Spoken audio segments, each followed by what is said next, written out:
Atikra lichot la la chot chazak ou baruch rabotai. Besorot tovot, on est aujourd'hui le 19, quatrième jour de Chol HaMoed, cinquième jour de Pessah.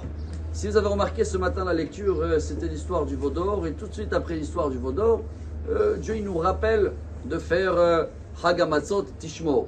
Quel rapport il y a avec la fête de Pessah et la faute du veau d'or? Alors comme on est dans la première semaine du Homer, aujourd'hui on est quatrième jour. Première semaine, on travaille beaucoup la chesed, la bonté.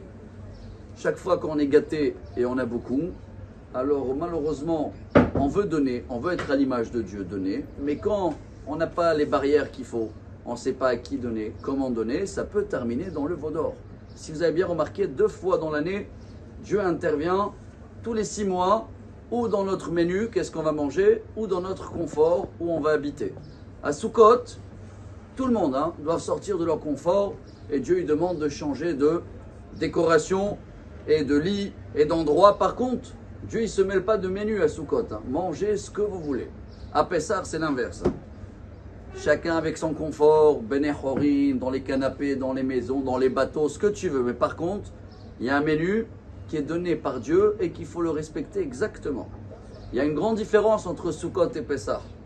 Sukkot, les femmes, les enfants, personnes âgées, mitztaher, quelqu'un qui est patour mina souka, il n'est pas obligé d'être dans la souka.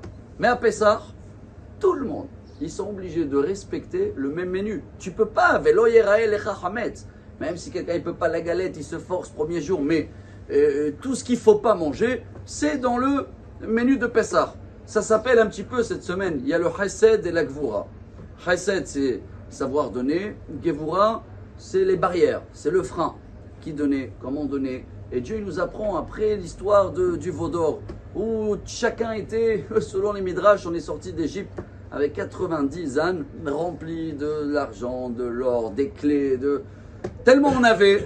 On voulait donner, attention, on voulait donner. Moshe il n'est pas là et ça a terminé dans le veau d'or. Alors combien nous, Rabotai, on veut donner, mais des fois on ne sait pas comment donner. Quand je dis donner, c'est pas que de l'argent, l'attention, l'écoute, la patience.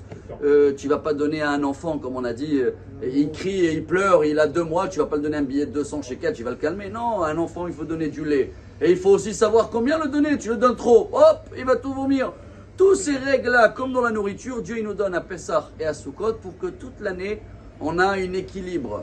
On fait pareil dans le Sfirat HaOmer. Aujourd'hui, 4e jour, on va terminer avec, c'est profond, mais en 30 secondes, comprendre c'est quoi le Netzach Sheba Chesed. Netzach, on a compris que c'est victoire, c'est de savoir, en hébreu, comment on dit gagner, l'enatzer.